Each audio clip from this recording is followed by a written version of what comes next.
Daniel Jeremiah at Move the Sticks, former NFL scout and my compadre from NFL Media Group, is right here in studio on the Rich Eisen Show. Good to see you, sir. What's up, Rich? Good to see you, man. So what level of expectation should folks have for Harbaugh and Michigan? Well, there's heart expectation and there's head expectation, and I'm kind of caught in between because I so want him to do well. And it's great for college football. It's great for the Big Ten, and that's my heart. In my head, I'm sitting here thinking, man, this is it's going to be a little bit of a process. So I think, look, people are talking 10 wins. If they get 7 or 8 wins right now, I think that's a positive step in the right direction. I say that with my head. I think I picked them to beat Utah solely with my heart. You do. Yeah. So you think that would be an upset win? They could get blown out. That would be an upset win if that happens. Huge. So is it Rudolph who's going to be the quarterback, you think, for him? We're guessing. I mean, that's idea. It's like college football now. We've got, 4 or 5 different marquee programs. We don't know who's lining up and taking snaps. Because they're Ohio State, although we assume it's J.T. Barrett, right? Oregon is another one, right? Yeah, well, they finally named the transfer for Vernon Adams from Eastern Washington. He's going to be the guy, right? 2 weeks it took. I mean, how do you feel if you're Jeff Locke? You're the quarterback all through the spring. You finally get Mariota out of there. Right. This is my time, and then Vernon Adams from Eastern Washington transfers in, passes a math test. 2 weeks of practice, he's a starter. And then there's Everett Golson. He finally, at the last minute, Florida State, they announced he's going to play.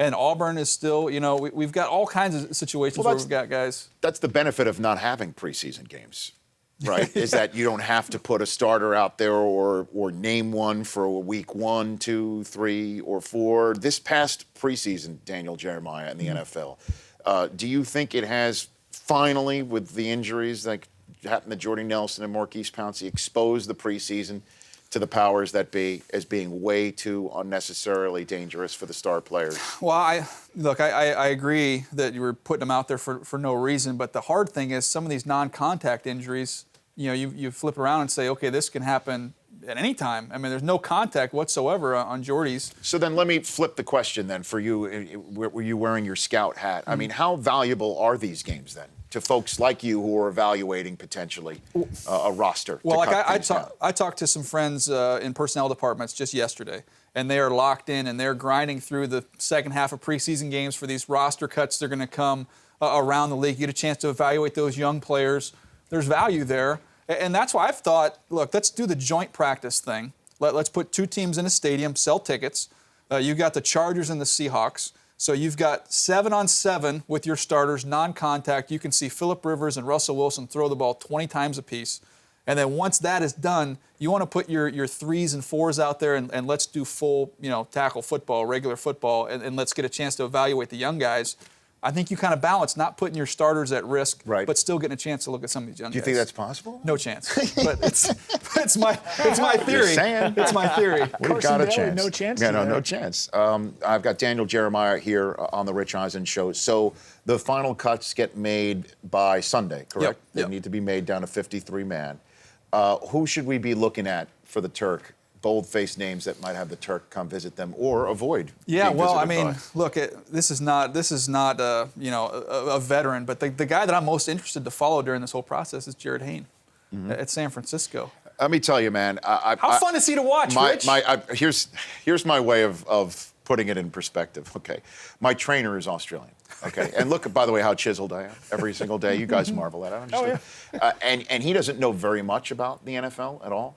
He says, "Tell me about Jared Hayne." That's all he cares about. Because this guy is, in Australia, one of the most famous individuals to stroll the turf over there. Now here, it's just like, well, yeah, okay, this is an oddity. Is he going to make the team? We'll see. But he is one of the more famous people in Australian sport, if not, the world, who do know that. I have one Australian friend, by the way, who sent me the same text, and I'm wondering if the Brockman-in-law, do you guys also have an Australian friend? I mean, I think everybody has to have an Australian in their life. Who do we have? We had a lot of Australian listeners of the podcast back in the day because they can't get their Those you consider your friends. So, 2 summers ago, I had an Australian roommate for the summer. There you go. Hey! See, you ask a question, you get answers. You have no interest in hearing. I got one name for you because I've been watching him ever since the first preseason game. Kenyon Barner on the Eagles, the 4th running back. He's an Oregon guy from Chip Kelly's days there. Do you think he makes the team? Because I almost think it comes down to maybe Tebow or him for a position there. Well, we'll see. Look, he's got value, so it's one of those deals. Some of these guys are going to make the team, and with the intent on maybe spinning them off and trading them and getting something for him. You don't want to just cut a guy loose. You know he's got value. You can make your team and then trade him. The other one to keep an eye on, running back wise, is the Detroit Lions. I mean, this is a team that they're stacked. Out of nowhere they've got all this depth now. 4 or 5 Zach running Zenner, backs. remember Zach Zenner from the draft, Rich? Sure. I mean, he's been phenomenal in the preseason. We know what Abdullah's done. Theo Riddick's been great, and you've got Joique Bell coming back off injury. So how these guys not only make the team, who's going to be active, who's going to get the ball. There's a lot to watch there. Do you think Tebow makes it? And I fully asked that question that if you were Mayock, I wouldn't have asked it. What do you got to ask? What do we got to talk about third string Hey, quarterback? man, I want to talk about fruit that hangs low, Rich. I mean, if it hangs any lower. We can be smarter. We can do smarter television than this, Rich. But Tebow is, and as I continuously tell Mike, and he understands it too, that there is a huge following for Tim Tebow. He's trending every time he takes a snap. Do you think that tonight's game matters, or Chip Kelly knows right now what's what with him? Everything coming out of Philadelphia seems to lead towards that he's going to make the team.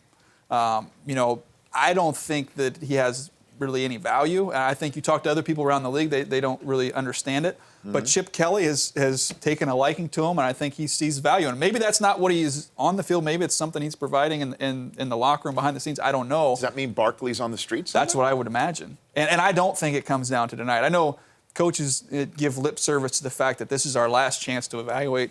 The majority of these decisions have already been made. I was in Baltimore. We had a defensive end in the 4th preseason game, got 3 sacks. So he's high-fiving, he's pumped, cut him the next day. Oh, my gosh. So we can say, like, hey, this 4th game, it's important how these guys play. A lot of these decisions are made. Daniel Jeremiah, NFL Network, NFL Media Group, former NFL scout, at Move the Sticks on Twitter, joining me here on the Rich Eisen Show. So does Matt Castle get cut, do you think? Or is it EJ? They're not going to. Are they going to cut EJ Manuel? No, EJ played the best I've seen him play in the preseason, Sure. and I've kind of had given up on him. I think that ship has sailed. But maybe you feel like you have something there. He showed just enough for you to keep him around, try and develop him. I thought Matt Castle had a chance to win this job as of like 2 weeks ago. They gave him 4 series. 4 series for the preseason. And so that's a decision that needs to be made. Speak to me about the eye in the sky in RG3 and how much that is playing into his predicament, as opposed to what many people believe, that he's got people who are against him in that organization. Well, my whole thing with RG3 is you've got a situation where you've got a quarterback with no confidence and you've got a head coach with no trust in the quarterback, and you can't, there's no way you're going to be successful. When you watch him on tape, you see he's just very indecisive. He doesn't trust his eyes. He doesn't get the ball out of his hands. I heard one stat, he had only taken, 7 or 8 dropbacks against Detroit, got hit just about every snap. Cousins drops back 27 times against the Ravens, doesn't take a sack. So just being able to be confident in what you're asked to do, you can watch it on tape and see he's got no confidence. So the eye in the sky shows. So, well, A, it doesn't lie, Right. and B, it's not pretty. So there are times where there were times where he's getting hit, and if he'd made the proper read or made the proper slide in the pocket, he could have avoided it? No question. And some of that, and also just knowing how to take a hit. You don't think of that as a skill, but man, he takes shots. When he takes off and runs, that's one thing, but even in the pocket, front side pressure where you see the guy coming, you should be able to fall a little bit. You can avoid, not take those direct hits. You talk about that with running backs a lot. Right. The guys, they never get a good shot on him. Every time he gets hit, it looks like they're going to kill him. Is Trent Richardson done, Daniel? I think so. I never saw, when he got in Indy, I never saw the same guy that we saw at Alabama. He looked heavy. Have we ever seen the same guy we saw? Well, I thought in Cleveland, couple of games in Cleveland? a couple, what do you have? He had double-digit touchdowns, I think, that year. But he looked heavy. He looked sluggish. And everybody points to the vision. They show those clips, those little Vine clips of him running up the back of his lineman. There's been times where he's had free space, a defender, where he would, in college, he would run him over, he would make him miss, or he'd run away with him, from him. He could not ever make that guy miss. So he just, after the Raiders, I don't really know, unless he wants to go to Canada. I don't know what's there for him. Daniel Jeremiah, NFL Media Group, former NFL scout, joining me here on the show. Give me some other college games you're looking forward to this weekend. Oh, Arizona State, Texas A&M is kind of I don't know why it's not getting more attention. That's a big one. Obviously, we have the Virginia Tech, Ohio State on Monday. Labor Day. Is going to be a fun one. But, we've got, Rich, Appalachian State Howard. We're just gonna pretend like that doesn't exist. I mean, come on. Well, you know what, man? People bring this up to me all the time about Appalachian State. Somebody just brought it up to me the other day. It was the anniversary just the other Yeah, day. exactly. And In they're this like, day in history. walk me through what it was like for you. Look, my lovely wife, who sat in here yesterday, and I had just had our first child. Okay. And Xander was just a few months old. You're riding high. Well, I'm like thinking, okay, here I am. I get to watch, I'm like, my first ever Michigan game with my firstborn son. I'm all choked up, you know? And I'm sitting down with him. And he's sitting there on my lap. I mean, he's just a few months old. And I'm just thinking to myself, this is the greatest thing ever. And then those thoughts changed to more darker ones. And I think I have proven here on this show that I'm a quality family man. But at one point, I did have to say to my wife, Suze, come over here. Take this baby from me right now. Remove this child from my environment. Are we allowed right to say, now? And Charles Davis, one of my favorite people on the planet, in the booth, on the call. was the first ever Big Ten Network game. Yeah. And I'm thinking, this is the greatest thing. There's something called the Big Ten Network. Even the Michigan games that aren't on national TV anymore, on network TV, I got to watch them all the time. And then it turned so dark so quickly for me. Xander's first words, are we allowed to say those on television? What were those first? I'm just wondering if you maybe learned some words during that game. They might have been just very short, monosyllabic, if that's what you're driving at right now. By the way, are you going to be able? I want to see now in highlights when you're doing highlights and stuff during the year. Sure. We've had so much courtroom drama. Yes. So I want to see you adjudicate. Just mix that in. Just drop it and adjudicate. Just drop it in the highlights. Oh yeah, I'll try. I'm going to miss all this legal talk. Tries to adjudicate it down the field. You know, it sounds like matriculate. It sounds like I'm using it properly, even though I'm not at all. That's okay. No, but trying to Hey, adjudicate is this, the play. let's say you go to Mooch. Yes. Mooch. You know, should this have been a flag? I mean, let's adjudicate. Let's adjudicate this right now. situation Okay, here. yeah, I appreciate that. I can work that in for you. It's better than working like Appalachian State into anything. No, But thanks for reminding me. I mean, Alabama plays Wisconsin that's over the another big weekend one. as well. Another really big And that's a game. pretty big one. Oh, and then we've got Auburn, Louisville is a great matchup. Yeah, it's a good USC, stuff. Arkansas State, maybe not so much. No, not so much. But we'll, UCLA, I want to see the freshman quarterback Josh Rosen for UCLA against Virginia. Yeah. So that'll be interesting to see. and how he goes. it's going to be J.T. Barrett, right, on Monday? You I think so. For And then Ohio now State? we've got Cardell's got a He had a bad migraine headache. and going in. Right. He's got the most pro upside of any of their quarterbacks. Right. That's who I'd like to see, but I think it's going to be Barrett. You know, we have Sean Astin as our next guest. He might even be here already. he's here. He's back in the already? green room. Yep. Okay. Do you have a scouting report for Rudy? You have Do three that? traits. Do you remember how we Three did traits? Oh yeah, Three because on traits my for Rudy? podcast I've kind of done this Okay. 3 traits to describe a player. Yeah, I would yeah. say start with tough. Okay. I'll go with. Can I go one by one? Yeah. I go fraud. Okay, you go fraud, you go tough. We're talking Rudy now, right? We're talking Not Sean Astin. I I'm just love making Sean sure. Astin. We had to clarify. I love Sean Astin. I would go in this more in the So you background go. of So the you player. went tough, what? You went tough. I went fraud. I'm going to go persistent. Persistent. I'll go persistent too.